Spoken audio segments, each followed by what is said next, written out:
ఉన్నాయి. ఈ క్యాన్సర్లో ప్రధానమైనటువంటి భూమిక పొల్యూషన్, కాలుష్యం ఎక్కువ కారణమవుతుంది.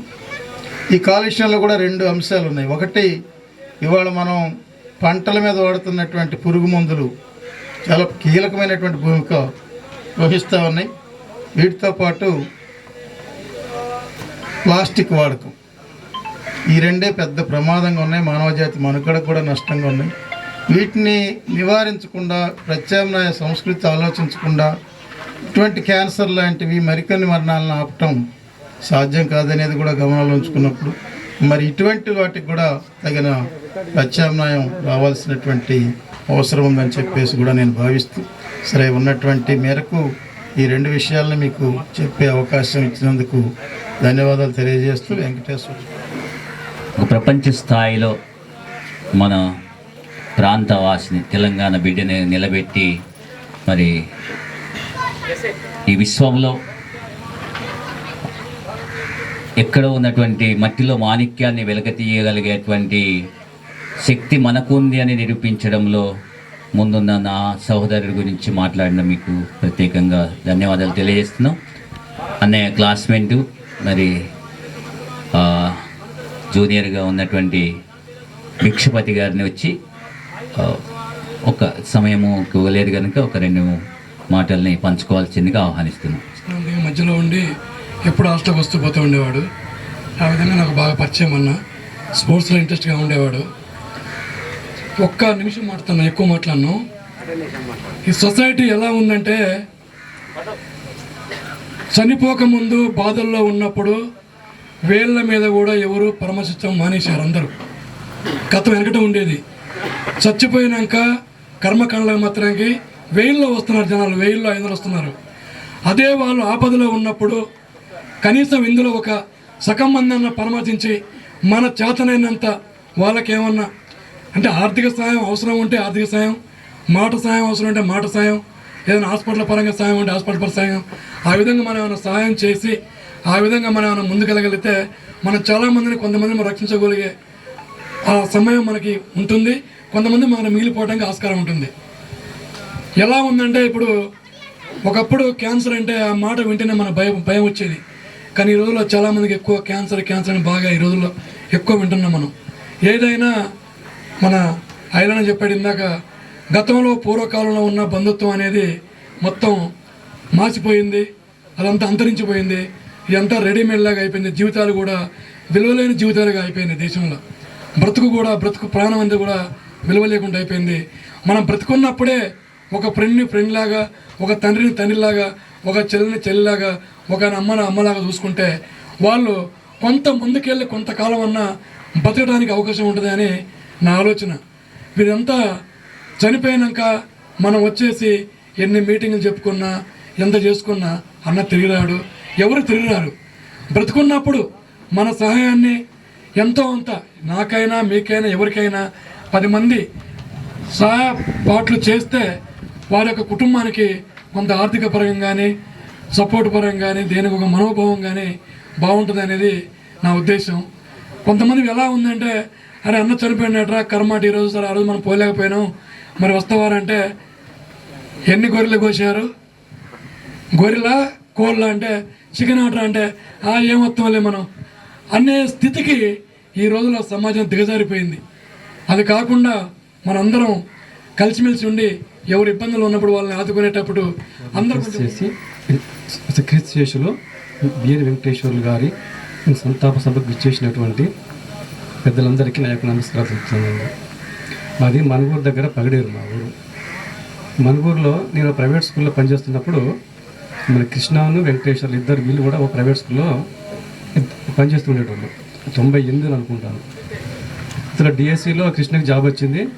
ఈ వెంకటేశ్వర్లు ఆయన స్కూల్లో పనిచేస్తూ 1 సంవత్సరం పనిచేసి బంద్ చేశాడు స్కూల్. ఎందుకు బంద్ చేసినామంటే, నాకు నచ్చలేదు ఆ స్కూల్లో చెప్పిండు. అంటే స్కూల్ నీకు నచ్చటం ఏంటి, నచ్చకపోవడం ఏంటి, బాగాలేదు. ఎందుకంటే ఈయన వ్యక్తిత్వం ఏంటంటే, ఈయన డ్యూటీ చేయటంలో చాలా ఖచ్చితంగా ఉంటాడు. పీఈటీగా పిల్లలకి ఆటలు నేర్పించాలి, నాకు ఆటలు నేర్పించేటువంటి అవకాశం ఆ యాజమాన్యం వాళ్ళు ఇవ్వాలి. వాళ్ళు ఏమంటారు, నువ్వు మామూలుగా స్కూల్కి వచ్చి సంతకం పెట్టుకో, ఇది డ్రిల్ చేసుకో, కానీ ఎక్కువ సమయం పిల్లలు కేటాయిస్తే మేము ఒప్పుకోమని చెప్పేవాళ్ళు అనేటువంటి. అరే ఇది మన ప్రైవేట్ స్కూల్ వాళ్ళు ఎట్లా చెప్తే మనం చేయాల్సిందే అని నేను అంటుండేటువంటి. సరే తర్వాత నేను కల్లెడ ఆర్డిఎఫ్ స్కూల్కి వెళ్ళి అక్కడ జాబ్ చేస్తుంటే ఆ స్కూల్లో హెడ్ మాస్టర్ చెప్పాడు, సరే మా స్కూల్కి ఒక పీటీ కావాలండి, ఎక్కడ దొరకట్లేదు, ఏ సార్ వచ్చినా కూడా 2-3 నెలల్లో ఉండిపోతున్నారు, ఎందుకంటే అక్కడ నిబంధనలు కఠినంగా ఉంటాయి. అంటే నేను చెప్పాను సార్ తోటి, సార్ నాకు తెలిసిన ఒక ఫ్రెండ్ ఉన్నాడు, చాలా స్ట్రిక్ట్గా ఉంటాడు సార్, ఆయన చేసే డ్యూటీకి మీరు ఇది అడ్డుపడకూడదు, అట్లాంటినే వస్తాడు సార్ అని చెప్పిన.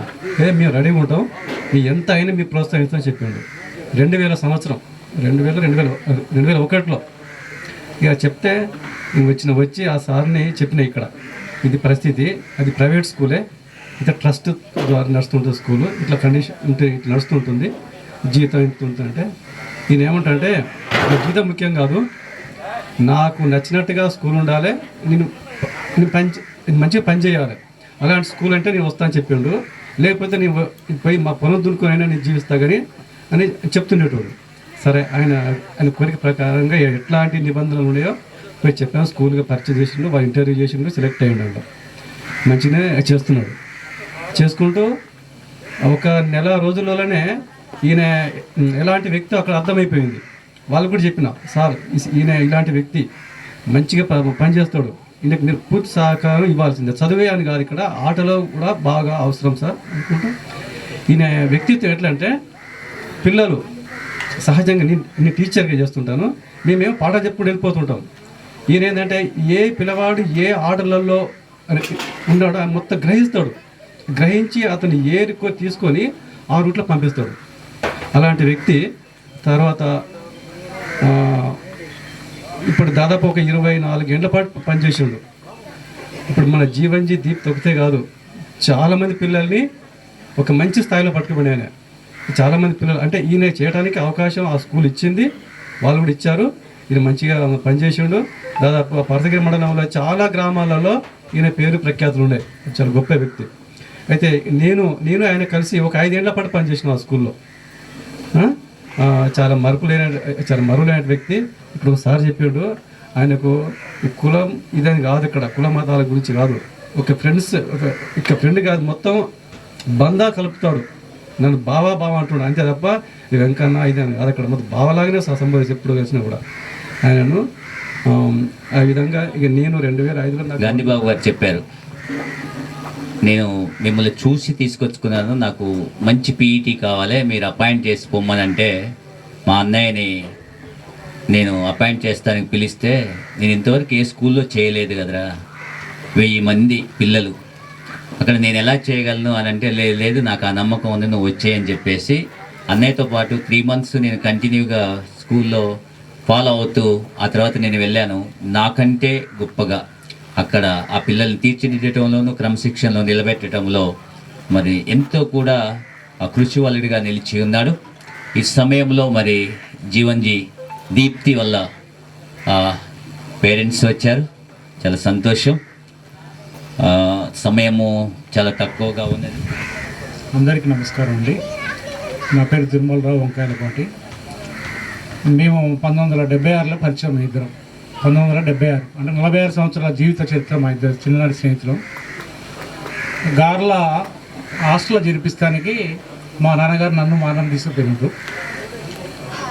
అదే సమయంలో బిఎన్ గోపయ్య గారు నరసింహరావుని వెంకటేశ్వర్లు తీసుకొని అదే వార్డెన్ దగ్గరికి తీసుకొచ్చారు. ఆ వార్డెన్ గారు ఎవరైనా ఆశీర్వాదం అని ఆ సార్ వాళ్ళ భార్య ఇక్కడ గిరిజన హాస్టల్. ఆ సమయంలో నన్ను మా నాన్నగారు మా అన్నని బిఎన్ గోపయ్య గారు వెంకటేశ్వర్లు గారు నాకు 10 సంవత్సరాల వయసు ఉండొచ్చు. నెక్కర్లు కూడా సక్రంగా లేవు, వెనక చిరిగిపోయినాయి. ఆ రోజు నుంచి కూడా మా పరిచయం అది. ఇద్దరం ఒకటే క్లాస్మేట్, ఒకటే బెంచి, ఒకటే రూము, ఒకటే హాస్టల్లో పక్క పక్కన కూర్చొని అన్నం తింటాను. అయితే మీ ఇద్దరం కలిసి 7వ తరగతి వరకు చదువుకున్నాక అన్నదమ్ములుగా ఉన్నాము, కానీ అన్నదమ్ముల కంటే మేము ఒక మంచి ఫ్రెండ్స్గా ఉన్నాం. మేము ఒక మంచి స్నేహితులు, ఒక మంచి ఫ్రెండ్స్గానే మేము ఉన్నాము, అలా జీవించాం. మా నాన్న కూడా మాకు చదువుతో పాటు అన్ని పనులు నేర్పేవాడు. పొలం పనులు కానివ్వండి, అడవికి పోయినా, కట్టెలు తెచ్చినా, లేకపోతే ఇంకా ప్రతిదీ అన్ని పనులు, ఏ పని మాకు రాదనేటువంటిది లేదు. బియ్యనోళ్ళు నిలబడ్డారనంటే ఇక దానికి తిరుగులేదు అనేటువంటి రీతిలో మేము నిలిచి ఉండేటువంటి వాళ్ళం. అన్నదమ్ములు అని అనుకోవటం కంటే మేము ముగ్గురం మంచి ఫ్రెండ్స్గా నిలిచి ఉన్నాం. మరి అన్న ఆరోగ్యం బాగాలేదు కనుక ఎమోషన్ కాకుండా ఒక 2 మాటలు మాట్లాడాల్సిందిగా మా నరసింహరావు అన్నని అనిస్తే. శ్రేయభిలాసులు అందరికీ నమస్కారాలు. తమ్ముడు సంతాప సభ నేను చూస్తానికి కింద పొడుగు సొక్కాలు ఇచ్చేది, లాగులు ఇక్కడికి ఉండేది. మా నాన్న అని చెప్పేదంటే ఇచ్చినే వేసుకోవాలి, చెప్పిన బాటనే నడవాలి, ఎటు పోవద్దు, బడి ఇక్కడ ఉంటే హాస్టల్ ఇక్కడ ఉంది. కానీ మా నాన్న ఏం చేసిండు, ఈ బడి కాడ నుంచి చుట్టూ తిరిగి మళ్ళీ ఇట్ట తిరిగి వచ్చి హాస్టల్ తోలేండి. బడి పక్కనే గింతే దగ్గరే హాస్టల్కి. మా నాన్న ఏం చెప్పిండు అని 2 కిలోమీటర్లు నడిచి వచ్చేది. ఈ సొక్కాలు వేసుకొని పోతుంటే గార్లలో అందరూ ఏం చూసేది, చెల్లపల్లి వెంకట శాస్త్రి, తిరుపతి శాస్త్రి అనేటోళ్ళు. మేము మళ్ళీ ఎవరు మాకు ఈ లూబులు ఉన్నాయనే అట్లాంటి భావన మాకు లేదు. మా నాన్న చెప్పిండే మేము చేస్తున్నాం. అక్కడి నుంచి అట్లా ఉండేది. ఒక్కసారి క్లాస్ రూమ్లో నేను 3వ తరగతి, ఆయన 2వ తరగతి. నేను బయటకు వస్తుంటే గ్రౌండ్లో ఒకడు వచ్చి నాకు గల్లా పట్టిండు స్టూడెంట్. వాడు వెనకాల వచ్చి వాడు నడుము పట్టి మొత్తం కొరికి పడేసిండు. అంటే నా మీద ఎవడైనా చెయ్యి వేసిండంటే వాడు ప్రాణం పోయినట్టే. ఆ విధంగా నేను గార్ల హాస్టల్ చదువుకోవడం జరిగింది. అట్లా మా ఇద్దరి ఎన్నో కార్యక్రమాలు చేసినాం. ఈ సందర్భంలో అక్కడి నుంచి మేము చాలా గొప్పగా దిగిన తర్వాత మాకు ఇక్కడ గడ్డ వెంకటరామయ్య గారు మీటింగ్లకు వచ్చేది. మేము చిన్నప్పుడు అక్కడ షాపులలో వీటిలో పెట్టేది. ఆ నుంచి మేము అక్కడ పీడిఎస్ ఫస్ట్ ప్రతినిధులం. గార్ల మండలానికే ఫస్ట్ పీడిఎస్ ప్రతినిధిని నేను కన్వీనర్గా. అక్కడ ఎవరు ఎస్ఎఫ్ఐ ఎక్కువ ఉండేది, అక్కడ పీడిఎస్ ఉండకపోయేది. అక్కడ ఒక సభ్యుడు కావాలి అంటే ఇరుసులాపురం అంటే బయారా మండలంలో కమ్యూనిస్టు నుంచి కావాలి అన్నప్పుడు రంగారావు జిల్లా కార్యదర్శిగా, ఎస్ వెంకటేశ్వర్లు రాష్ట్ర ప్రెసిడెంట్గా ఉన్నప్పుడు మేము పీడిఎస్లో జాయిన్ అయినాము. అక్కడ పీడిఎస్ నుంచి ఆ గార్లలో ఒక్క ప్లేస్ కూడా ఇవ్వకపోయేది. అప్పుడు జువంచిపల్లి పాత మిల్లులో పెట్టింది. అక్కడి నుంచి పీడిఎస్ భావనతో మేము చక్కటి కార్యక్రమాలు తీసుకునేది. ఏ ఆట ఆడినా మేమే, ఏ పాట పాడినా మేమే, ఏ కలెక్టరాలు చేసినా మేమే, చదువులో ఫస్టే. అన్ని రకాలుగా మేము ఏం చేసినా నాకు చెప్పకుండా ఒక్క పని కూడా చేయడు, నాకు చెప్పకుండా ఏ మాట కూడా మాట్లాడు. అట్లా ఇద్దరం కలిసి మెలిసి ఉన్నాం. అదో గార్ల గత చరిత్ర అట్లా విధంగా ఉన్నాక ఇక్కడ బండారాయల చెప్పిండు. ఇక్కడ కుల ఫీలింగ్స్ చాలా ఉండేది. కానీ నడువులో ఉన్నా కాబట్టి ఎక్కువ శాతం మా కులం ఫీలింగ్ కులాలు కొద్దిగా అందరూ దగ్గర తీసుకున్నాము. మేము ఇక్కడ రాత్రి పాఠశాలలు నడిపించినాం. ఇక్కడ ప్రతి గేమ్స్ చిన్నప్పటి నుంచి మేము స్పోర్ట్స్ మ్యాన్ కాబట్టి అక్కడ కబడ్డీ ప్లేయర్, గాలిలో కబడ్డీ ఆడేది కాబట్టి ఇక్కడ గ్రౌండ్లో పోయి ఆడేది కాబట్టి ఈ ఊళ్ళో ఏం జరిగినా అంటే నేను బయ్యారం వచ్చిన తర్వాత మండపాలేసుడు నాగన్న దగ్గర నేర్చుకున్నా. ఎల్లయ్య మిత్రుడు తుడురా మేము ఆంధ్రం అకౌంట్మెంట్గా ఉండేది. అప్పుడు నేను మండపాలు నేర్చుకున్నా. మండపాలు వేయడంలో ఎందుకు ఇరుసలాపురంలో ప్రతి పెళ్ళికి మేమే మండపం వేసేది, ప్రతి పెళ్ళికి మేమే వేసేది. కారణం ఏంటంటే మమ్మల్ని ఇంట్లోకి తీసుకుపోవడానికి, మండపం అయితే ఇంట్లోకి తీసుకుపోవాలి. ఇప్పుడు అయ్యగారిని తీసుకొస్తే అంత పూజల కార్యక్రమాలు ఆయన ఏ రకంగా వచ్చినా మనం పూజిస్తాలే. అట్లా ప్రతి ఇంట్లో మండపాలు వేసి కులాన్ని మేము మాలలం కాదు, మేము ఆదిగొల్ల చాలా జాతి గర్వపడటానికి ప్రతి ఇంట్లో మేమే మండపాలు వేసేది. పైసలు తీసుకునేటోళ్ళం కాదు, స్వచ్ఛంద సేవగానే మొత్తం మండపాలు వేసేది. ఉదాహరణకు బండారాయిల పెళ్ళికి కూడా మండపం మేమే వేసి బ్రహ్మాండమైన మండపం వేసి. కత్తి అశోక్ వాళ్ళ పెద్దనాన్న చాలా ఒక పద్ధతి గల మనిషి. ఆయన ఏమన్నాడు, ఇసులాపురి పోరు అరే మండపం వేసేది, మండపం వేస్తే మొత్తం ఎక్కడెక్కడో చూస్తారు కదా, ఇసులాపురి పోల వేసేది ఎట్లా అని అంటే మొండిగా నాకే చెప్పింది. 15 రోజులు పూలల్లి మహబూబాద్ డివిజన్ మొత్తం కన్ను తిరిగి చూసే తిరిగి మండపం వేసినావు, ఇంత గొప్పగా వేసేటోళ్ళని ఆడ తీసుకొచ్చినావు కానీ మళ్ళీ అదే అట్లా ఎందుకు వేసేది అంటే కుల ఫీలింగ్స్ పోవటానికి మేము ఆ నుంచి స్టార్ట్ చేసినాం. ఆ తర్వాత ముఖ్యంగా టైం లేదు కాబట్టి చెప్పేది ఏంటంటే, ఈ ఊళ్ళో నక్సలిజం ఏ విధంగా ఉందో ఇప్పుడు ఐలన్న చెప్పినట్టు గౌని దాన్ని చైతన్యవంతం తీసుకొని ఇక్కడ కులాలు రూపుమాపడానికి మేము ఏదో సాధన చేసినాం. ప్రతి స్టూడెంట్ని ట్యూషన్లు చెప్పేది, ప్రతి గూడెంలో అక్షరదీపాలు పెట్టి ప్రతి ఒక్కరికి చదువు నేర్పేది, ప్రతి ఇంటికి ఒక ఆటగాన్ని తయారు చేసేది, ప్రతి ఇంటి వాడిని ఒక స్కూలుకు పంపించేది. అట్లా మేము చైతన్యవంతంగా ఎదిగినాం. ఆ తర్వాత ఇక్కడ 1991లో కన్నెవీని తీరని ఖమ్మం జిల్లా మొత్తం ఆదిరిపోయేటట్టు టోర్నమెంట్ని ఇక్కడ పెట్టినాం. కబడ్డీ టోర్నమెంట్ పెట్టించి ఊరిలో చైతన్యవంతం అంతా మిత్రులందరం కలిసి ఏకదాటిగా, అది మేమిద్దరం కూర్చొని ఆలోచించింది. మేమిద్దరం కబడ్డీ ప్లేయర్స్, మా చిన్నోడు కూడా కబడ్డీ ప్లేయరే. ఆ కబడ్డీ ఆటగాళ్ళని పీఈటీలో చూసినప్పుడు నేను ఏమనుకున్నానంటే, ఎర్ర సమయ సారు కర్ర సమయ సారు ఎత్తినాను. ఎవరన్నా ఆట ఆడేయాలంటే ఎర్ర సమయ సారు కర్ర సమయ సారు వస్తే అబ్బాయి ఇక తిరుగులేదు అనేది. నేను కూడా ఎర్ర సమయ సారు కర్ర సమయ సారు లాగా నా తమ్ములను పీఈటీ చేయాలని వాళ్ళని పీఈటీ ట్రైనింగ్ చేయించిన. ఆటల కోసం వాళ్ళ ఉద్యోగాల కోసం కాదు చేయించింది. ఎర్ర సమయ సారు కర్ర సమయ సారు లాగా వీళ్ళిద్దరిని పీఈటీలు చేయించిన. కానీ వెళ్ళి మళ్ళీ టోర్నమెంట్ వీళ్ళిద్దరితో ఆడిపిద్దామని అనుకున్నా, కానీ భగవంతుడు అవకాశం వేరే అన్యాయం చేసి పడింది. కానీ వాడికి ఇప్పటి వరకు కూడా జ్వరం అంటూ తెలియదు, తలకాయ నొప్పి అంటూ తెలియదు. వచ్చే రావడమే ఇట్లనే జరిగిపోయింది. అంత గొప్ప మనిషి. మేము ఇద్దరం చాలా గొప్పగా కార్యక్రమాలు చేసేది. వాడి పెళ్లి విషయాల్లో కూడా చాలా గొప్ప కనివేరు తీరెలా చేసినాం. వాడు ఏం మాట్లాడినా ఏం చేసినా నా సలహా లేకుండా ఇప్పటివరకు ఎక్కడ ఏం చేయలేదు. అదే కాదు, ఇక్కడ కొంతమంది కుట్రదారులు మా తమ్ముడి మీద బండారాయల మీద సిపిఎం గద్దె కూలగొడుతుర్రని పోలీస్ స్టేషన్లకు కేసు పెట్టి భారీ వేసేవారు. వీళ్ళిద్దరిని తీసుకుపోయి పోలీస్ స్టేషన్లో వచ్చి వీళ్ళిద్దరు కానిస్టేబుల్ పోయేటోళ్ళు. ఇది నగ్న సత్యం, బండారాయలకు తెలియకపోతే నేను చెప్పలేను. కానీ వీళ్ళిద్దరు కానిస్టేబుల్ పోయేటోళ్ళు.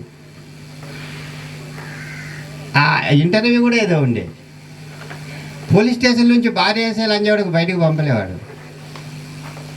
వాళ్ళు అట్లా మళ్ళీ పోలీస్ డిపార్ట్మెంట్కి దూరమే. ఆ తర్వాత ఇంకొక రెడ్డి అయినా పీపుల్స్ వరకు ఇక్కడ స్కూల్ పెట్టి మంచి చైతన్యం పెళ్లి నర్సకి మంచి దగ్గర ఉంటూ ఈ స్కూల్ పెట్టి బ్రహ్మాండమైన చైతన్యం చేసేటప్పుడు వీళ్ళని పీపుల్స్ వారి కేసులో ఇరికిచ్చి చిత్రహింసలకు గురి చేసారు. అప్పుడు కొండరాయల మిత్రుడు మేము ఎంత ట్రై చేసినా ఎన్ని గుమ్మా నరసయ్య గారు చెప్పిన దేశం ఎవరు చెప్పినా ఏంటో లేదు, జేజే మిర్లు గారు మొత్తం ఎన్కౌంటర్ చేయడానికి ప్రయత్నం చేసాడు. అయినా కానీ రంగయ్య నాయుడు గారు వాళ్ళని తీసుకొచ్చి ఇక్కడికి చైతన్యవంతంగా బయటికి తీసుకొచ్చుకోగలిగిన. ఒక్క దెబ్బ కూడా తమ్ముడి మీద పనియలేదు. ఆ లెవెల్లో కూడా పోయి తీసుకొని రాగలిగిన అంత చైతన్యవంతం చేసినాం. ఈ గ్రామంలో ప్రతి స్టూడెంట్కి స్పోర్ట్స్ అంటూ ఉన్నాయని అంటే మా ఇంటికాడ నుంచి స్టార్ట్ అయింది స్పోర్ట్స్ అంటూ ఉన్నదంటే వాడే. అయితే అజీజ్ ఖాన్ గట్టా టీంలో చూసేది కదా మేము పోయి స్టేట్ కబడ్డీ ఆడేది మేమిద్దరం, వీడు చిన్న పిల్లగాడు. అజీజ్ ఖాన్ ఎట్ట ఆడితే వీడు అట్ట ప్రాక్టీస్ చేసి, అరే సోమేసి గ్యాంగ్ వద్దురా వరకు ఏదో నువ్వు సోమేసి కాదురా పాయింట్ పట్టుకు రావాలా, ఏదైనా అదే మోడల్కి పోయి బ్రహ్మాండంగా ఆడుకున్నాయి.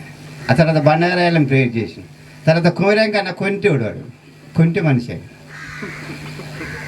రూల్స్ ప్రకారంగా ఆడాడు. ఎట్టైనా వాడు వచ్చి గేమ్ ఆడతాడు, వాడి సంగతి చూస్తున్నాడు. 2 కాళ్ళతో మెలికేసేటాడు ఈయన. 2 కాళ్ళతో కబడ్డీలో మెలకేయద్దు. అది ఎదిగా అట్లా వేసిన అంటే వాడు నేను పడితే వాడు పోతాడా, అట్లా బయ్యారం మండలం టీములో మెయిన్ టీంలో బసవనారాయణ బ్యాచ్లో మేము కబడ్డీగా చాలా చైతన్యవంతం సాధించి పీఈటీ సార్గా కొన్ని వందల మంది విద్యార్థులు, వేల మంది విద్యార్థులను తయారు చేసి ఈ దేశానికి ఎంతో ఆదర్శంగా నిలబడ్డ వ్యక్తి అతను. అది చిన్న మనిషి కాదు. అది మీ రెడ్డిలో ఒక అమ్మలం అయితే మా ఊరి పేరు ఇక్కడ ఉండకపోయేది. అది ఇంటర్నేషనల్ లెవెల్లో బొమ్మలు అతికించుకొని ఉండేది ఇప్పుడు. కానీ మేము ముగ్గురు ఇట్లా కానీ గురువుగా ఆయన సుఖదేవుగా భగత్ సింగ్ నాటిక వేయించిన నేనే. మా పునాదులపై మీ పునాదులు నాటికని రాష్ట్ర స్థాయిలో తీసుకుపోయిన కువరెంకన్న నా కొడుకుగా, రవీందర్ రెడ్డి చెల్లె పద్మ, వాళ్ళు మర్చిపోవచ్చు. అప్పుడు మేము ఎమ్మెల్యేపాటి పివేలు రాష్ట్ర స్థాయి కాబట్టి ఇక్కడ పెట్టినప్పుడు పివేలు అన్న మిత్రుడు వాళ్ళ స్థాయిలో అక్కడ జిల్లా రాష్ట్ర స్థాయి కాబట్టి నాటికల పోటీలలో మా సమాధులపై మేము పునాదుల నాటికని ఇరుసలాపురం చరిత్రలో అప్పట్లోనే ఎక్కించినాం. కృష్ణాయుడు అప్పుడు పోలీసుకి ఇచ్చిన ఈయనకి. అట్లా వేదిక మీదకి వెంకన్నని పరిచయం చేసింది, దొరగా పరిచయం చేసింది. ఇక్కడ మీరైతే ఏం చేస్తారు నాటికలో దొరగా పరిచయం చేసింది, వెంకన్న రాజాని దొరగా పరిచయం చేసిన. అప్పుడు జయరాజు అన్నకి ఇట్లా నన్ను చాలా అభినందించేవాడు. నాటక రంగంలో రాష్ట్ర స్థాయి ఉత్తమ నటునిగా తీసుకున్నాను నేను నాటక రంగంలో ఆయన స్పోర్ట్స్ రంగంలో చాలా అద్భుతమైన కార్యక్రమాలు కొనసాగించేది. జిల్లా మీట్స్ కానీ స్టేట్ మీట్స్ కానీ ఆయన ఆడిండు. కానీ ఇంకొకటి ఏంటంటే నిజాయితీ గల మనిషి. ఆయన చేసిన పని ఏందో అది అయినా చేసుకొని పోతాడు, కానీ ఇంకొకరిని డిస్టర్బ్ చేయడు, ఇంకొకరిని మోసం చేయడు, ఇంకొక పద్ధతిలో పోడు. ఆయన చాలా చక్కటి కార్యక్రమాలు చేసి ఈ ఊళ్ళో ఎమ్మెల్యే పార్టీ దీనికి మరి ఈ గ్రామ ప్రజలందరికీ తెలుసు కూడా. ఇప్పుడు బండారు ఏమన్నాడు, ప్రతి ఇల్లు ఏ కులమైనా సరే, వాళ్ళు రెడ్డోళ్ళు కానీ ఏ కులమైనా కానీ, మాదిగోళ్ళు కానీ పద్మశాలు కానీ అన్న తమ్ముడు బావ బామర్ది తప్ప మాకు అంటే మాకు కులం లేదు. అన్ని కులాలకు మేము మిత్రులమే. అంటే అన్ని కులాల సంబంధించిన ఏ కేసులున్నా మేము ఒక ఉదాహరణకి మా తమ్ముడి పేరు మీదకి ఖచ్చితంగా కొనసాగిస్తా నేను బ్రతుకుంటే, లేకపోతే మా పిల్లలైనా పని చేయాలి అని సభాముఖంగా మనవి చేస్తూ ఆయన మర్చిపోవటానికి వీల్లేదు. తప్పనిసరిగా ఆయన పేరు మీద ఇక్కడ టోర్నమెంట్ పెట్టి తనకి ఇక్కడ ఉన్నటువంటి పెద్దలు బండారాలో చాలా మిత్రుడు, ఆయనకు అంతింత మిత్రుడు కాదు. ఇద్దరు రాజగురు సుఖదేవులు విప్లవాత్మకమైన పాటలు పంపించి ఇక్కడ పెట్టాలి, అది నెరవేర్చాలి, నెరవేరుస్తారని నేను బతుకుంటే ఖచ్చితంగా చేస్తా. మళ్ళీ తిరిగి నాకు ఆరోగ్యం భగవంతుడు కరెక్ట్గా ఇస్తే ఈ మధ్యనే ఏర్పాటు చేస్తా అని సభాముఖంగా మనవి చేస్తూ ఈ అవకాశం ఇచ్చినప్పుడు జిల్లా జడ్జి గారు శంకరన్న గారు వచ్చారు. వారిని వేదికపైకి రావాల్సిందిగా ఆహ్వానిస్తున్నాం. ఎంతగానో విన్నంటే ఆ పిల్లల్ని సిద్ధపరుస్తూ ఉన్నటువంటి శిక్షణలు ఇస్తుంటే ఎంతగానో తోడ్పడేవాళ్ళు. అలాంటి క్రీడా స్ఫూర్తి ఉన్నటువంటి ఒక పీఈటీ యొక్క బ్రదరు నిజంగా ఒక విద్యార్థిని ప్రపంచ స్థాయికి ఎదిగేలాగా శిక్షణ ఇచ్చిండని అంటే నిజంగా ఈ కుటుంబం ఏంటి అనేటువంటిది అంత ఆ ఆప్యాయతతోనే. నేనైతే ఉపేందర్ గారికి నేను ప్రత్యేకంగా ఏం చెప్పలేదు, న్యూస్లో చూసి వారు మేడేపల్లి నుంచి విచ్చేసి ఉన్నారు. వారిని ఒక్క 2 మాటలు మాట్లాడాల్సిందిగా ఆహ్వానిస్తున్నాను. సౌకర్యాలు లేని చోట కూడా ఎంతో పట్టుదలతో క్రమశిక్షణతో వారి తండ్రి గారు చూపించినటువంటి మార్గంలో నడిచి, అలాగే తర్వాత ఈ తరం పిల్లలకు కూడా ఎంతో శిక్షణనిచ్చి వారందరికీ ఆదర్శంగా నిలిచినటువంటి ఘనమైన చరిత్ర ఉన్న కుటుంబం వీరిది. అలాగే మనకి తెలుసు దీప్తి గారికి మనకి ప్యారిస్ ఒలింపిక్స్లో మెడల్ రావడానికి కూడా మన తొలి గురువుగా శిక్షణ ఇచ్చినటువంటి వెంకటేశ్వర్లు గారు అకాల మరణానికి చింతిస్తూ వారి యొక్క బాధలో పాలు పంచుకోవడానికి, అలాగే మన బియ్యని కృష్ణయ్య గారు మేడేపల్లి పాఠశాలలో ఎంతో కృషి చేశారు, పిల్లల్ని ఎంతో బాగా తీర్చిదిద్దారు. అంతకుముందు మేడేపల్లి పాఠశాల అంటే ఎవరికీ తెలియదు. కృష్ణయ్య గారు వచ్చిన తర్వాతే ఆ పాఠశాలకు ఒక గుర్తింపు వచ్చింది. జిల్లా స్థాయిలో రాష్ట్ర స్థాయిలో కూడా పథకాలు సాధించడం జరిగింది. మన వెంకన్న సార్ గారు ఇప్పుడు భౌతికంగా మనకు దూరమైన కానీ వారి ఆశయాలు కానీ వారి సిద్ధాంతాలు కానీ వారు చేసినటువంటి కృషి పోరాటాలు అన్నీ మనం ఆదర్శంగా తీసుకొని వారి యొక్క ఆశయాల్ని మనం ముందుకు నడిపించాల్సిన అవసరం ఎంతో ఉంది. ఇక్కడ దురదృష్టకరమైన విషయం ఏంటంటే తన శిశురాలు సాధించినటువంటి ఘనతని ఆయన చూడకుండానే కన్నుమూయటం కొంచెం విషాదకరమైన విషయము. ఇక్కడ సమయభావం ఉంది. మనం మాట్లాడవలసిన పెద్దలు చాలామంది ఉన్నారు కాబట్టి నేను ఎంతటితో మా గ్రామ ప్రజలందరికీ ఈ సందర్భంగా మిమ్మల్ని మరోలాగా మనం అందరం కలుసుకోవాల్సింది, కానీ మా చిన్ననాటి స్నేహితుడు బిఎన్ వెంకటేష్ సంతాపం సందర్భంగా కలుసుకోవటం ఒక విషాదకరం. మరణించాల్సిన వయసు కాదు, కానీ ఈ భూమి మీద పుట్టిన ప్రతి జీవి మరణించాల్సింది ఏదో ఒక రోజు. ముందు వెనుక మన పెద్దవాళ్ళు అంటే చదువు రాకపోయినా ఆ వెనుక ముందు అందరం పోవాల్సిన వాళ్ళు ఎవరు బాబు అంటారు. అంటే వెనుకో ముందు పోయినా కూడా ఎన్నాళ్ళు బతికినా కూడా ఆ బతికినంత కాలం ఎట్లా బతికినాం అనేదే ముఖ్యం. ఒక్కొక్క మనిషి ఒక్కొక్కలాగా జీవిస్తాడు తన జీవిత కాలంలో. వెంకటేష్ కూడా ఒక ప్రత్యేకమైనటువంటి మనం మాట్లాడుకోవాల్సిన, మనం జ్ఞప్తికి తెచ్చుకోవాల్సిన, జ్ఞాపకాలు పంచుకోవాల్సినటువంటి జీవితాన్ని తను జీవించాడు కొద్ది కాలమైనా. వాస్తవంగా మానవ జీవితం మన ఇండియన్ స్టాండర్డ్స్ ప్రకారం 70-80 ఏళ్ళే. చైనీయులకో జపానీయులకు అయితే 100 సంవత్సరాలు ఉంటుంది. ఈ సందర్భంగా బిఎన్ వెంకటేష్ గురించి నాకున్నటువంటి ఒక చిన్న రెండే జ్ఞాపకాలని పంచుకొని ముగిస్తాను. ఈ సభకు ముఖ్యంగా ఈ దశదిన కర్మల రోజు వెంకటేష్ ఆత్మకు శాంతి చేకూరాలని కొందరు, వెంకటేష్తో ఉన్న జ్ఞాపకాలని నెమరవేసుకోవాలని కొందరు, ఆ విధంగా మనమందరం ఇక్కడ జమ కావడం జరిగింది. ఈ సభకి అధ్యక్షత వహించినటువంటి మరి మిత్రుడు బిఎన్ కృష్ణయ్య, అదేవిధంగా ఇక్కడికి ముఖ్య అతిథిగా విచ్చేసినటువంటి మరి అందరూ మన గౌని ఐలన్న, బండారి ఐలయ్య, వెనుగుల ఐలన్న, వీళ్ళందరూ ముఖ్యంగా ఇప్పుడే విచ్చేసినటువంటి మా కోండ్ర ఎల్లయ్య గారు, మరి మనందరికీ న్యాయ సూత్రాలు అందిస్తూ న్యాయాన్యాయాల విచక్షణ చేస్తూ సమాజాన్ని ధర్మబద్ధంగా నడపడానికి నియమింపబడినటువంటి జిల్లా జడ్జి గారు, మేజిస్ట్రేట్ గారు, వీరందరూ వెంకటేష్తో ఉన్న జ్ఞాపకాల్ని నెమరు వేసుకోవడానికి వచ్చారు. ఈ సందర్భంగా వెంకటేష్తో ఉన్న జ్ఞాపకాల్ని 2 మాత్రమే పంచుకొని మీ అందరికీ మరి సమయం లేదు, 1 నిమిషం ఇచ్చారు, ఇప్పటికీ అయిపోయింది. ఇంకొక నిమిషం నేను ఎక్కువ తీసుకుంటున్నాను అంతే. మరువలేను నేస్తమా మన చిన్ననాటి జ్ఞాపకాలు మిత్రమా. మరువలేను నేస్తమా మన చిన్ననాటి జ్ఞాపకాలు మిత్రమా.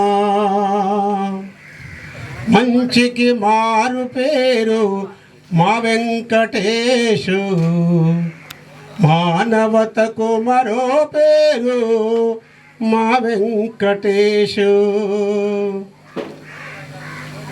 మరువలేను నేస్తమా మన చిన్ననాటి జ్ఞాపకాలు మిత్రమా. చిన్ననాటి జ్ఞాపకాలంటే ఈ కుటుంబంలో బిఎన్ వెంకటేష్ నేను ఒకే వయసు వాళ్ళం. మా అమ్మ చెప్పేది బిఎన్ వెంకటేశ్వర్లకు నాకు వాళ్ళమ్మ మా అమ్మ నాట్లకు పోయి పాలియటానికి వచ్చేదట. అంటే బహుశా మేమిద్దరం ఒకే సంవత్సరం పుట్టుంటాం, బహుశా నెలల తేడా నాకు తెలిసినంత వరకు. అయితే ఆ విధంగా మా అమ్మ చెప్తే నాకు గుర్తు. బిఎన్ వెంకటేశ్వర్లు నా క్లాస్మేటే. మా నాన్న బాగా నాకు చదువు రాలని మళ్ళీ ఇక్కడ గార్ల పంతులు 4వ తరగతి దాకా చదివితే మళ్ళీ కృష్ణాపురం హాస్టల్ తీసుకుపోయి మళ్ళీ 4లో పెట్టిండు మా నాన్న. అప్పుడు విడిపోయాడు వెంకటేశ్వర్లు. వెంకటేష్ నాకున్న స్నేహము ఇవాళ మొదలు పెడితే మేము లాగులు తొడగని కాంచి ఈ సరౌండింగ్లే నేను ఇంటర్మీడియట్ కాలేజ్ అయిపోయి నేను డిగ్రీ చదువు ఖమ్మం పోయేదాకా ఈ ఇల్లుతో నాకు అనుబంధం ఈ ఊళ్ళో అందరికీ తెలిసిందే. చాలామంది సామాజికంగా మా ఇల్లు అటు చివరికి ఉంటుంది, కానీ నేను ఎప్పుడు వీళ్ళింటి దగ్గరే ఉండేది. బియ్యని వాళ్ళ కుటుంబ సభ్యుల్లో నేను ఒకరిని అన్నంతగా మింగిలైన నేను వాళ్ళ కుటుంబంతో నా జీవితాన్ని పెనవేసుకున్న సందర్భాన్ని ఈ ఊరు అందరికీ తెలిసిందే, కొత్తగా నేను చెప్పేది ఏం లేదు. అయితే దీనికి అందరికీ కారణం ఈ ఇంట్లో నాకు బిఎన్ నరసింహారావు బెస్ట్ ఫ్రెండ్. ఇక ఆయనకి తెలిసినవి నా గురించి ఆయన గురించి నాకు తెలియదు ఏమీ లేదు. ఇక అంటే అంతా ఈ ఊరోళ్ళందరూ కూడా చాలామంది మా ఫ్రెండ్స్ అందరూ కూడా తెలిసిందే. చిన్నప్పటి నుంచి బిఎన్ నరసింహారావు ఒకరోజు కలవకపోతే పొరపాటున ఏదన్నా సందర్భం వచ్చి ఏదైనా ఊరికి వెళ్తే మా ఇంటికి వచ్చిందా కూర్చొని నన్ను తీసుకొని ఇంటికి వచ్చేవాడు చిన్నప్పుడు. ఆ విధంగా మా ఇద్దరికి చిన్నప్పటి నుంచి దోస్తు. వీడికి వచ్చినాక వెంకటేష్ నా క్లాస్మేట్ కాబట్టి వెంకటేష్తో కూడా పరిచయం అయ్యి, అంటే ఆయన ఎంత మంచివాడో చెప్పడానికి ఒకటే మాట చెప్తున్నా. ఆయన బూతులు ఎక్కువ మాట్లాడగా నేను నా జ్ఞాపకంలో ఎక్కువ ఇల్లే. వాస్తవంగా నేను మాదాల రంగారావు రాకుండా నా జుట్టు, నేను కబడ్డీ ఆడే రోజుల్లో ఇంత మంచిగా మంగళ షాప్ తీసుకుపోయి మంచిగా కటింగ్ చేయించి పైకి దూకోమని చెప్పి ఆ రోజు నుంచి నాకు పైకి దూకడం నేర్పించాడు. మొట్టమొదటి అట్లా 1 కాదు 2 కాదు నా జీవితంలో సంస్కరణలు చాలా రావడానికి, నేను కొన్ని విషయాలు నేర్చుకోవడానికి ప్రతిరోజు ఇవాళ ఎంతో కొంత ఆరోగ్యంగా, ఇవాళ ఎంతో కొంత నాకు 55 ఏళ్ళన్నా కూడా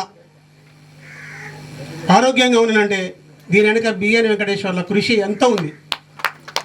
ప్రతిరోజు 15 కిలోమీటర్లు బయ్యారం పోయి ఇక్కడి నుంచి బయ్యారం ఉరికి అక్కడ కబడ్డీ ప్రాక్టీస్ చేసి 1-2 గంటలు మళ్ళీ చెప్పిన వింటాడు, పెద్దోడు చెప్పిన వింటాడు. మంచి విషయం కాకపోతే ఆయనకు నచ్చకపోతే అక్కడి నుంచి వెళ్ళిపోతాడు. అలాంటి మనస్తత్వం ఉన్నటువంటి బిఎన్ వెంకటేశ్వర్లు ఆయన గారెలో అసలు ఈయన ఎమ్మెల్యే పార్టీలోకి లేదా ఈ నక్సలైట్ ఉద్యమం వైపు ఆకర్షించడానికి కూడా వీళ్ళన్న బిఎన్ రావులు అని ఒక ఆయన ఉండేది. మనందరికీ మన ఊరిలో తెలుసు, ఇక్కడ బయట నుంచి వచ్చిన తెలియదు.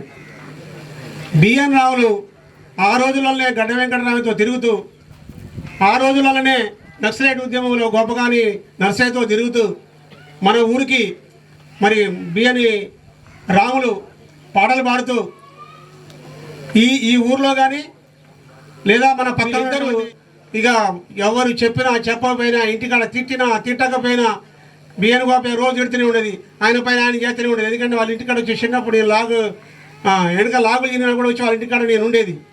ఈ ఇంచనే తినేది, ఈ ఇంచనే పడుకునేది, వాళ్ళతోనే ఉండేది. చాలామంది మా ఫ్రెండ్స్ ఇప్పటికి కూడా నన్ను నా సామాజిక వర్గం నరసింహారావు చుట్టాలే అంటారు. బేరంలో చాలామంది మీ బ్రదర్ కలిసిండు, లేకపోతే మీ బావ కలిసిండు, మీ అన్న కలిసిండు, నరసింహారావు కుటుంబంతో నాకు బంధుత్వం కలిపి మాట్లాడుతుంటారు. చాలా సమయ భావం అవుతూ ఉంది. ఈ సమయంలో మనకు యాక్చువల్గా నేను ఈరోజు ఒక కుటుంబంగా నిలబడ్డానని అంటే జడ్జి గారు శంకర్ అన్నే.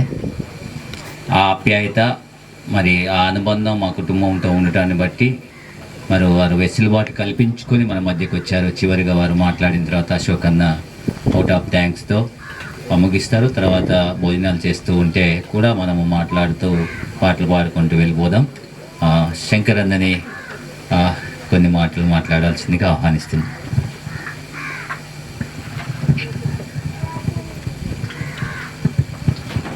ముందుగా కృష్ణ చెప్పింది జిల్లా జడ్జిని కాదండి. నేను 2nd క్లాస్ మేజిస్ట్రేట్ ఇప్పుడు పర్కాలలో చేస్తున్నాను. 2nd క్లాస్ మేజిస్ట్రేట్ ఈ యొక్క బియాని కుటుంబానికి నాకున్నటువంటి సంబంధం 1992 అండి.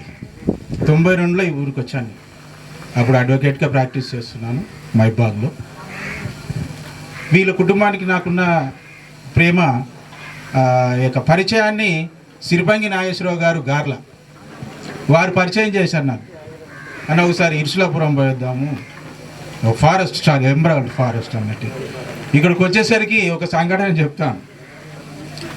ఇక్కడికి వస్తే శంకరన్న వచ్చిండు అంటే ఆ దళనాయకుడు ఉండేదంట అప్పుడు నాకు తెలియదు. ఆ శంకరన్న వచ్చి నేను ఇంట్లోకి వెళ్ళి ఎవ్వరు బయటకు వెళ్ళిన తలుపులు వేసుకున్నాను. వీళ్ళు అనేది శంకరన్న వచ్చిండు, మా శంకరన్న వచ్చిండు అంటే అందరు ఆ శంకరన్న అనుకున్నాడు. నాకు తర్వాత తెలిసింది, నాకు భయమైంది. ఆ శంకరన్న ఈ శంకరన్న ఏంట అంటే అంత భయంగా ఉండేది అన్నట్టు ఈ గ్రామం అప్పట్లో. 91, 92. సో ఇక మరి ఈరోజు మరి వెంకటేశ్వర్లు గారి సంతాప సభ చాలా చిన్న వయసులో మరి దేవుడు ఆయనని తీసుకెళ్ళాడు.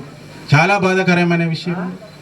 ఈ కుటుంబంలో ఎంత వీళ్ళందరూ బ్రదర్స్ అంతా ఒకే ఒక మంచి ప్రేమతో ఉండేవాళ్ళు. యాజ్ ఎ ఫ్రెండ్స్ వీళ్ళంతా యాజ్ ఎ ఫ్రెండ్స్గా ఉండేవాళ్ళు, చిన్న పెద్ద లేకుండా. ఇక్కడికి వస్తే ఏదైనా ఫంక్షన్స్కి వస్తే మా దగ్గరికి అన్నదమ్ముల్లా అంటే అసలు ఫ్రెండ్స్ లాగా వచ్చేవాళ్ళు. వాళ్ళంతా మంచి కష్టపడ్డారండి. వీళ్ళ గురించి చెప్పాలంటే చాలా కష్టపడి పైకి వచ్చిన కుటుంబం. చదువుకున్నది ఎక్కడెక్కడో చదువుకున్నారు, స్పోర్ట్స్లో ఉన్నారు, ఎడ్యుకేషన్లో ఉన్నారు, అన్ని రంగాలలో ఉన్నారు వీరు. వీరి యొక్క బియాని కుటుంబం. వీళ్ళ అన్నగారు నాకు రాములన్న అనుకుంటా. రాములన్న నుంచి నాకు పరిచయం, అంతకంటే పెద్ద ఆయన నాకు తెలియదు. రాములన్న గారు లాస్ట్ స్టేజ్లో పరిచయం నాకు. ఆయనతో కూడా ఇంటరాక్షన్ ఉండే నాకు. ఇక్కడ మరి నరసింహరావు ఎక్కువ, నరసింహరావు ఇక చిన్నవాళ్ళు, కృష్ణ చిన్నవాడు. నరసింహరావు అన్నతోని మేము ఖమ్మము అటు ఇటు, మా డోర్నకల్, యాక్చువల్లీ నా ఊరు డోర్నకల్. ఇక అక్కడ వచ్చి పోయేవాడు ఫంక్షన్స్కి వాటికి. ఈ మన వెంకటేశ్వర్ గారికి నాకు అంత ర్యాపోర్ట్ లేదు. వారు మరి గొప్ప వ్యక్తిగా ఈరోజు మనం ఎప్పటికీ చిరస్థాయిగా ఉండిపోయే ఒక మంచి గుర్తింపు తెచ్చాడు ప్రపంచంలోనే. ఒక క్రీడాకారిణి దీప్తి గారిని తీర్చిదిద్దడం, ఆమెని ఒక గురువుగా ఒక శిష్యురాలుగా చేసుకోవడం. ఈరోజు ఆమె యొక్క మెడల్ని ఈయనకు అంకితం చేయాలి వెంకటేశ్వర్లు గారికి. అంత గొప్ప వ్యక్తికి ఈయన తీర్చిదిద్దడం అంటే మామూలు ముచ్చట కాదు. ఒక చిన్న గ్రామం నుంచి మళ్ళీ అదే ఒక పేరుని ఈ ఊరు పేరు నిలబెట్టింది వెంకటేశ్వర్లు గారు అని చెప్పక తప్పదు. ఈ ఇర్సులాపురం నుంచి ఒక ఇంటర్నేషనల్ క్రీడాకారుని తయారు చేయడం అంటే మామూలు విషయం కాదండి. ఆయనకు ఈ విధమైన నివాళులు అర్పిస్తున్నాను నేను.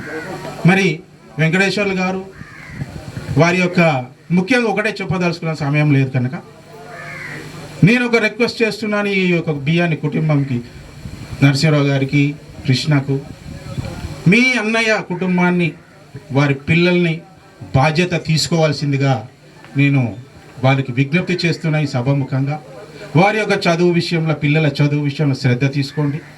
మీ అన్న లేడు అనుకోకుండా కృష్ణ నువ్వు కూడా, మరి తమ్ముడు లేడు అనుకోకుండా నరసింహరావు నువ్వు కూడా ఆ కుటుంబానికి చేదోడు వాదోడుగా ఉంటూ వారికి అందరూ కలిసిమెలిసి ఉండాలని, మీరెట్లా ఉన్నారో ఫ్రెండ్స్ లాగా వాళ్ళ కుటుంబాన్ని కూడా ఆదుకోవాలని కోరుకుంటూ సెలవు తీసుకుంటూ, అదే మరి వారి ఆత్మకు శాంతి చేకూరాలని చెప్పి భగవంతుని ప్రార్థిస్తూ సెలవు తీసుకుంటాం. నమస్తే. అంటే అశోక్ అన్నకు ఫోన్ చేస్తే మాకు ప్రతి విషయంలో సహకారంగా ఉండేది. అశోక్ అన్ననే కాదు, ఇక్కడ ఉన్నటువంటి ఐలన్న కానీ ప్రతి ఒక్కరు వంటి కార్యక్రమాన్ని కూడా తీసుకోవాల్సిందిగా ఆహ్వానిస్తుంది. వేదిక పైన ఉన్న పెద్దలు మరియు మేజిస్ట్రేట్ గారు, బంధుమిత్రులు, స్నేహితులు అందరికీ నా నమస్కారం. వెంకన్నతోటి అనుబంధం అంటే నాది పక్కనే ఇల్లు, ఇద్దరం ఇక్కడనే పుట్టినాం, ఇక్కడనే పెరిగినాం. అంతేకాదు ఇద్దరం ఒకేసారి 10th పరీక్ష గారిలో రాసాం. ఆ తర్వాత నేను ఇంటర్ చేశాను, తర్వాత అతను ఇంటర్ చేశాడు, తర్వాత డిగ్రీ ఇద్దరం కలిసి మహబూబాలో చేశాం. వరంగల్లో ఇద్దరం కలిసి ఆర్ట్స్ కాలేజీలో డిగ్రీ ఎగ్జామ్స్ కూడా ఒకే రూమ్లో ఉండి 4 రోజులు వరంగల్లో కూడా ఉన్నాం. అంతేకాకుండా వెంకన్నతోటి అనేక అనుబంధం. స్పోర్ట్స్ అంటే బియ్యంలో నీళ్ళు లేకుంటే ఈ ఊళ్ళో కబడ్డీ అనేది లేదు, అది చెప్పుకోవాలి అందరం కూడా. ఎందుకంటే వీళ్ళు గార్ల నుంచి ఎడ్యుకేషన్ అయిపోయి వచ్చిన తర్వాత మా అందరికీ కబడ్డీ అంటే ఏంది, ఇట్లుంటుంది, టోర్నమెంట్స్ పెట్టాలి, ఇవన్నీ చేయడంలో బాగా నరసింహరావు వెంకన్న బాగా కృషి చేసేవారు.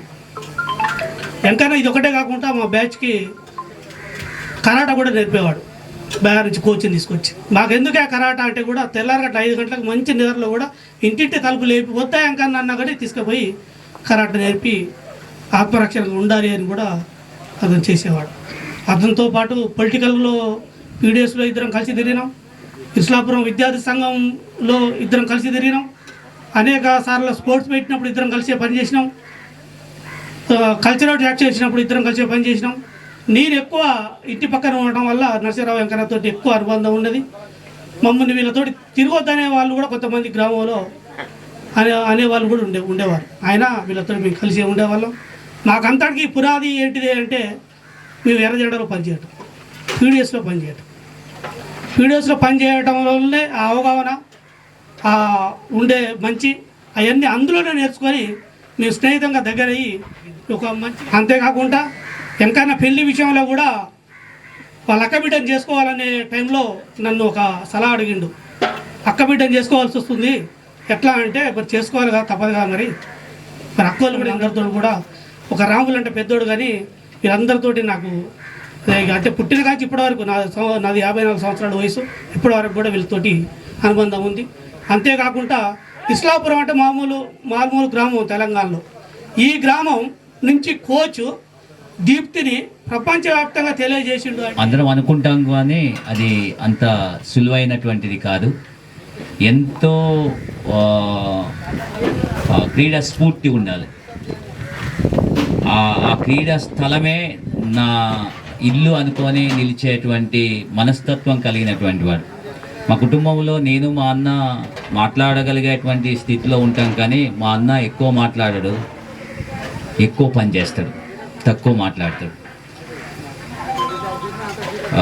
సమయము లేదు కనుక కళ్యాణ్ నుంచి ఎంతో సుదూర ప్రాంతం నుంచి మరి నిజంగా అక్కడి నుంచే ఈ ఖ్యాతి. నా అన్న ఈరోజు ఒక ఇంటర్నేషనల్ స్థాయిలో నిలబడి ఆ పేరు అక్కడి దాకా వెళ్ళింది అని అంటే కల్లెడనే అని సగర్వంగా చెప్పగలం. అక్కడ ఆతిథ్యం ఇచ్చింది, అక్కడ వాడుకుంది, ఆ అవకాశాన్ని కల్పించింది, అక్కడ నిలబడగలిగింది. సత్యభాస్కరరావు మనుగురులో ఉన్నప్పుడు 1000-1500 మంది పిల్లలు అయినా కానీ అన్నకు సంతృప్తి నీయలేదు, నాకు కడుపు నిండా అనిపించట్లేదు అని. అలాంటి స్థితిలో అక్కడ చూజ్ చేసినప్పుడు వెంకన్న సార్ చెప్పినప్పుడు ముందు శాసించలే, కానీ నేను చాలా మేము ఫ్రెండ్లీగా ఉండేదని చెప్పుకున్నాం కదా, ఆ రీతిలో నిలిచి ఉన్నారు. సార్ని మరి ఆ స్కూల్లో నుంచి కొన్ని మాటలు మాట్లాడాల్సిందిగా ఆహ్వానిస్తాను.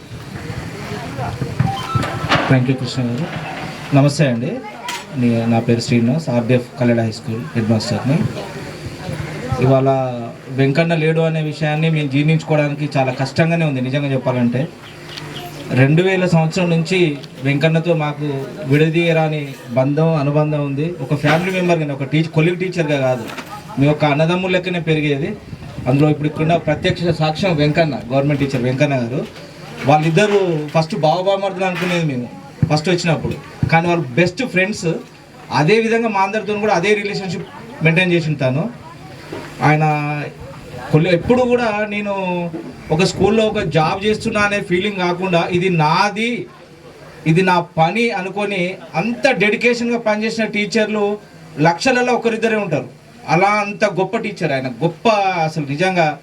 అది ఇవాళ ఎందుకంటే ఆ రోజు చనిపోయిన రోజు అల్లిమిని పిల్లలు ఒక 100 మంది ఫోన్ చేయొచ్చు నాకు, సార్ మాకు ఇన్ఫర్మేషన్ సార్కి ఇవ్వలేదు ఏందని, అందలేకపోయినామని. అంటే సార్ చూడాలి, మేము చివరిసారిగా చూడకపోతే అని రాత్రి 9-9:30 వరకు కూడా ఫోన్ చేసిన పిల్లలు ఉన్నారు.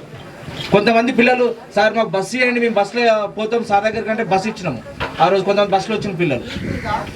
అంటే ఆయనకు పిల్లలతో ఎంత అనుబంధం అంటే నిజంగా అసలు వర్ణించలేము మనం. అంత అటాచ్మెంట్ అన్నట్టు. వాడికి ఏ సమస్య వచ్చినా ఎక్కడికి పోవాలి, పీటీ సార్ దగ్గర పోవాలి. కల్లెల్లో ఇవాళ పీటీ సార్ అంటే వాళ్ళకు వెంకటేశ్వర్లు అనేది తెలియదు, పీటీ సార్ అంతే. పీటీ సార్ అంటే డెఫినేషన్ ఎవరంటే ఆర్డిఎఫ్ పీటీ వెంకటేశ్వర్ గారు. నిన్నే కూడా ఒక పేరెంట్ వేరే ఊరి నుంచి ఫోన్ చేసిండ్రు, సార్ పీటీ సార్ చనిపోయినట అంటే, అవును తను చనిపోయిండు. ఎట్లా చనిపోయింది సార్ అంటే వాళ్ళు ఆయన అనారోగ్య సమస్యతో చనిపోయడానికి తెలియదు. అంటే పేరెంట్స్తోని పిల్లలతోని తనకున్న అనుబంధం అయితే ఏంది. నిజంగా ఇవాళ కృష్ణ గారు చెప్పినట్టు తను మాటలతో కాకుండా చేతల ద్వారానే ఆయన తృప్తి పడ్డ వ్యక్తి. ఆయన పొద్దున 5 గంటలకి, మాకు పొద్దున 5 గంటలకు లేసి అలవాటు లేకపోయేది, మా టీచర్లను కూడా ఒక 10 మందిని లేపేది ఆయన. 10 మందిని మా ఆయన లేస్తూ మమ్మల్ని లేపుతూ పిల్లలు ఒక 60-70 మందిని పిల్లల్ని లేపి గ్రౌండ్ తీసుకొచ్చి 7 గంటల వరకు వాళ్ళు మేము స్కూల్ ప్రాక్టీస్ చేయాలి, వామప్ చేయాలి. మేము వామప్ చేసి మేము వెళ్ళిపోయేది, ఆయన పిల్లలతో ప్రాక్టీస్ చేయించి పంపించేది. మళ్ళీ స్కూల్కి 9:20కే స్కూల్ ఉండేది ఆయన.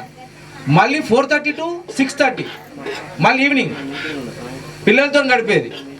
అట్లా గడుపుతూ పిల్లలు కూర్చోబెట్టుకొని వాళ్ళకు మోటివేషన్ చెప్పించేది.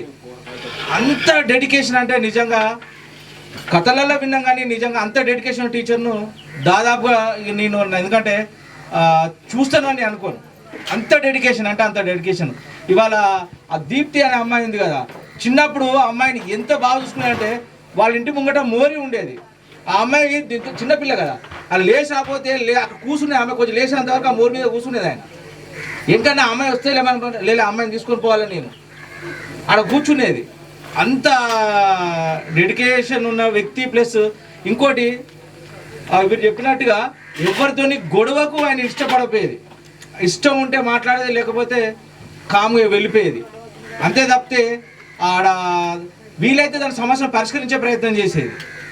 అంత గొప్ప మనసు, అంత గొప్ప బంధుత్వాన్ని మెయింటైన్ చేసే వ్యక్తి ఇవాళ మన మధ్య లేకపోవడం నిజంగా బాధాకరం. వారికి భగవంతుడు మంచి స్థానం కల్పించాలని, ఆ కుటుంబానికి మంచి చేయాలని కోరుకుంటూ థ్యాంక్ యూ.